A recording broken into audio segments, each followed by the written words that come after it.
ఈ YouTube open చేస్తే మొత్తం టోటల్గా బెట్టింగ్ యాప్ గురించి చాలా అంటే చాలా వీడియోలు వైరల్ అవుతున్నాయి. సో ఇదంతా ఏంది అసలు? ఏది ఓపెన్ చేసినా కానీ మనం ఒక అప్లికేషన్ని ఇన్స్టాల్ చేద్దామన్నా కానీ బెట్టింగ్ యాప్ ప్రమోషన్ జరుగుతుంది. ఆఖరికి గూగుల్ కూడా మనకు బెట్టింగ్ యాప్ని ప్రమోట్ చేస్తుంది.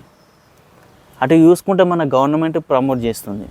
ఇటు చూసుకుంటే మనకు సినిమా ఇండస్ట్రీ అంటే యూట్యూబర్స్, ఇన్స్టాగ్రామ్, ట్విట్టర్ ఏది చూసినా మనకు అన్నిట్లో బెట్టింగ్ యాప్ అనేది ప్రమోషన్ జరుగుతుంది. సో ప్రతి ఒక్కళ్ళు, ఒక యూట్యూబర్ అయినా కానీ ఎవరైనా సరే ఈ బెట్టింగ్ యాప్ని ప్రమోట్ చేయకండి. కొంతమంది ఏం చేస్తున్నారంటే ఈ బెట్టింగ్ యాప్ ప్రమోట్ చేసిన వ్యక్తులు ఉన్నారు చూసినా, వాళ్ళు మాస్కులు పెట్టుకొని ప్రమోట్ చేస్తున్నారు. మాస్కులు పెట్టుకొని వాళ్ళ ఫేస్ కనబడకుండా ఫస్ట్ నుంచి మాస్కులు పెట్టుకొని అట్లా ప్రమోట్ చేసుకుంటూ పోతున్నారు. ఇది మంచిది కాదు. ఇది ఎవరెవరు బెట్టింగ్ యాప్ ప్రమోషన్ చేసినారో వాళ్ళకు వెంటనే అన్సబ్స్క్రైబ్ చేసేయండి. ఎవ్వరు కూడా సబ్స్క్రైబ్ చేయకండి వాళ్ళని. ఎందుకంటే వాళ్ళు ఇవరికి కోట్ల పైసలు తీసుకున్నారు. ఎవరెవరి దగ్గర నుంచి ఎవరెవరు దాంట్లో రిజిస్టర్ అయినరో ఆ బెట్టింగ్ యాప్లో వాళ్ళు పోగొట్టుకున్న వ్యక్తుల దగ్గర నుంచి వచ్చిన అమౌంట్ ఇవి. అండ్ ఈ క్రియేటర్స్ ఉన్నారు చూసినరా, అంటే మనకు బెట్టింగ్ యాప్ ప్రమోట్ చేసిన వాళ్ళు కాదు, బెట్టింగ్ యాప్ని తయారు చేసిన వ్యక్తులు. వాళ్ళు ఈ బెట్టింగ్ యాప్ ప్రమోట్ చేసిన వాళ్ళకు పైసలు ఇచ్చారు అన్నట్టు. ఎంత? కోట్లు. ఇప్పుడు వాళ్ళకున్న సబ్స్క్రైబర్స్ ఎంత, వాళ్ళకున్న ఫాలోవర్స్ ఎంతనో వాటిని బేస్ చేసుకొని వాళ్ళకి అమౌంట్ అనేది ఇస్తూ ఉంటారు అన్నట్టు. ఇవి చూడండి, నేను ఒక పాత వీడియో చేసిన, మీరు ఒకవేళ చూడకపోయి ఉంటే కొత్త వాళ్ళు ఆ వీడియోని ఖచ్చితంగా చూడండి. లింక్ వచ్చేసి డిస్క్రిప్షన్లో ఉంటుంది అండ్ కామెంట్ సెక్షన్లో కూడా ఉంటుంది. ఆ వీడియో ఫుల్ డీటెయిల్గా నేను చెప్పడం జరిగింది. ఎట్లా అంటే బెట్టింగ్ యాప్ ఏ రకంగా రన్ అవుతుంది, ఎట్లా వచ్చిన అమౌంట్, ఎట్లా లాస్ అవుతారు అనేది మొత్తం దానిలో నేను చెప్పడం జరిగింది. మీరు అందరు ఖచ్చితంగా చూడండి ఆ వీడియోని. ఇప్పుడు చూసేవాళ్ళు ఈ టోటల్గా వీడియో అంతా చూసినాక ఈ వీడియోని మీ స్టేటస్లో కానీ ఎవరికైనా షేర్ చేయడం కానీ ఇటువంటివి చేయండి. అండ్ తర్వాత ఇంకా మీరు నేను ఇచ్చిన లింక్ డిస్క్రిప్షన్లో ఇచ్చిన కదా, దాన్ని క్లిక్ చేసి ఆ వీడియో పూర్తిగా చూడండి. దాన్ని కూడా షేర్ చేయండి. ఎందుకంటే ప్రతి ఒక్కరికి ఇలాంటి వీడియో అందాలి. నా ప్రతి ఒక్క వీడియో అందాల్సిన అవసరం లేదు. నేను చేసే బెట్టింగ్ యాప్ సంబంధించిన వీడియోలు ఉన్నాయి కదా, ఇవైతే ఖచ్చితంగా అందరికీ పోయేటట్టు మీరే చేయాలి, వైరల్ కావాలి. ఎందుకంటే బెట్టింగ్ యాప్ అనేది అది మంచిది కాదు. ఒక అప్లికేషన్ కాదు, వెబ్సైట్లు కూడా చాలా ఉన్నాయి. ఈ మాస్కులు పెట్టుకొని అప్లికేషన్లని ప్రమోట్ చేయడం అనేది ఇది ఎంత ఘోరం ఇది. ఇప్పుడు కొంతమంది ఉన్నారు బెట్టింగ్ యాప్ అంటే మొత్తంగా తెలియని వ్యక్తులు ఉన్నారు, ఏం కాదు, వాళ్ళతోనే అయితే ఏం ప్రాబ్లం లేదు. ఇంకా కొంతమంది సగం తెలిసిన వాళ్ళు ఉన్నారు, ఇంకా కొంతమంది పూర్తిగా తెలిసిన వాళ్ళు ఉన్నారు. వీళ్ళు ఏంటంటే సగం తెలిసిన వాళ్ళు ఏంటంటే అయ్యే వాళ్ళ దగ్గర నుంచి పైసలు కాజేసి వాళ్ళు అవిట్లలో మనీ యాడ్ చేసుకొని ఇలాంటివి చేసి మనీ అంతా పోగొడతారు. అయ్యే వాళ్ళు కష్టపడి సంపాదించిన పైసలు, సేవ్ చేసుకున్న అమౌంట్ అవిట్లన్నీ పిల్లాడి తెలుసో తెలియకనో వాడు తీసుకుపోయి దీనిలో బెట్టింగ్ యాప్లో పెట్టి పైసలన్నీ పోగొట్టుకుంటే ఇప్పుడు అప్లపాల అయ్యేది ఎవరు? అయ్యేవాళ్ళే కదా. వాళ్ళు కట్టరా అనేది పిల్లలకు అవసరం లేదు. వాళ్ళు పైసలు అనేది తీసేసుకొని అప్లికేషన్లో పెట్టేసి ఆడేస్తారు. ఇక అది ఖచ్చితంగా పోడు తప్ప వచ్చేది అనేది దునియాలోనే లేదు. అది ఫస్ట్ ఎవ్వరికి రావు. ఫస్ట్ ఏదో వచ్చినట్టు చూపిస్తారు కానీ నెక్స్ట్ టైం మొత్తం అన్నీ పోతాయి. మీరు ఎన్ని కోట్లన్నా పెట్టని పోతాయి. ఇవి రావు.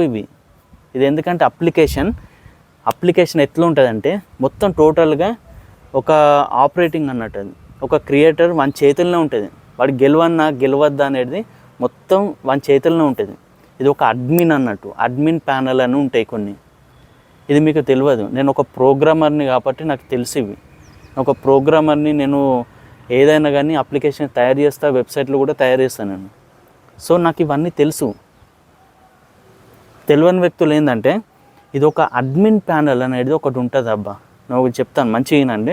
ఒక అడ్మిన్ ప్యానల్ ఎట్లుంటుందంటే ఇప్పుడు వ్యూయర్ ప్యానల్ అనేది ఒకటి ఉంటుంది, అడ్మిన్ ప్యానల్ అనేది ఒకటి ఉంటుంది. నేను ఏంటంటే ఏదన్నా మీకు ఇది కనబడాలి, మీకు ఒక రిపోర్ట్ కనబడాలి, ఈ కలర్ ఇట్లుండాలి, ఈ కలర్ ఇక్కడ ఉండాలి, ఏదైనా సరే నేను ఎడిట్ చేసే ఆప్షన్స్ నా దగ్గర ఉంటాయి. కానీ మీరు చూసేది ఏంటంటే నేను ఎడిట్ చేసినవి మీకు కలర్ఫుల్గా మంచిగా చూపించే బాధ్యత నాది, నేను చూపిస్తాను అన్నట్టు. మీరు చూసేది ఏంటిది జస్ట్ నేను చూపించినవి మీరు చూసేస్తారు అంతే. అది వ్యూయర్ ప్యానల్ అంటారు, ఇదేమో అడ్మిన్ ప్యానల్ అంటారు. ఇక్కడ నేను చేసేటివి అన్నీ మీకు అక్కడ కనబడతాయి. అట్లా అంటే మీరు అక్కడ మనీ పెడతారు, నాకు ఇక్కడ మనీ వచ్చేస్తాయి. మీరు ఎంత అమౌంట్ పెట్టిర్రు దాన్ని నేను రూపాయిని కట్ చేయాలన్నా కట్ చేయొచ్చు నాకు. అంటే ఇప్పుడు సపోజ్ ఎగ్జాంపుల్ 1000 రూపీస్ మీరు బెట్టింగ్ యాప్లో యాడ్ చేశారు. చేసినాక నేను ఏం చేస్తా, ఆ బెట్టింగ్ యాప్లో ఉన్న అమౌంట్ మొత్తం నేను సగం తీసేయచ్చు. ఇప్పుడు 1000 రూపీస్ ఉన్నాయి, కావాలంటే 999 కూడా నేను యాడ్ చేయగలుగుతా. కావాలంటే 100 రూపాయలు కూడా నేను దాన్ని మైనస్ చేయగలుగుతా. అర్థమైందా? కావాలంటే 0 కూడా నేను చేయగలుగుతా. మొత్తం టోటల్గా అడ్మిన్ ప్యానల్లో ఇవన్నీ ఉంటాయి అన్నట్టు. ఇది సగం తెలిసిన వ్యక్తులకు అస్సలు తెలియదు. పూర్తిగా తెలిసిన వ్యక్తులకు కొంచెమన్నా తెలుస్తుంది దీని గురించి. అంత అమౌంట్ పోగొట్టుకొని సూసైడ్ చేసుకొని చచ్చిపోయేదానికి ఎందుకు తెచ్చుకుంటారు ఇవన్నీ? ఇటువంటి దరిద్రులు ఉన్నారు. ఏంది, బెట్టింగ్ యాప్ని ప్రమోట్ చేసి తర్వాత వాళ్ళు మంచి అమౌంట్ అన్నీ సంపాదించుకొని ఇక జనాలు ఎక్కడ పోతే నాకేంది, ఎట్లా చచ్చిపోతే నాకేంది అని అనుకునే వ్యక్తులు ఈ ప్రమోషన్స్ చేస్తారు. ఇక దగ్గర వచ్చారు, మన సినిమా ఇండస్ట్రీ వచ్చింది, అండ్ మళ్ళీ యూట్యూబర్లు వచ్చారు, ఇన్స్టాగ్రామ్, ట్విట్టర్, టెలిగ్రామ్, ఇంకా ఏదో నా బొంద అన్నీ ఇక మొత్తం అన్నిట్లలో ప్రమోషన్స్ చేసుకుంటూనే పోతుండ్రు. ఇప్పుడు చూడండి, మీరు చూసుకుంటే ఇప్పుడే కాదు ఈ బెట్టింగ్ యాప్ అనేది, ఇప్పుడే లేదు. ఇది కొన్ని దశాబ్దాల కింద నుంచి ఉన్నది.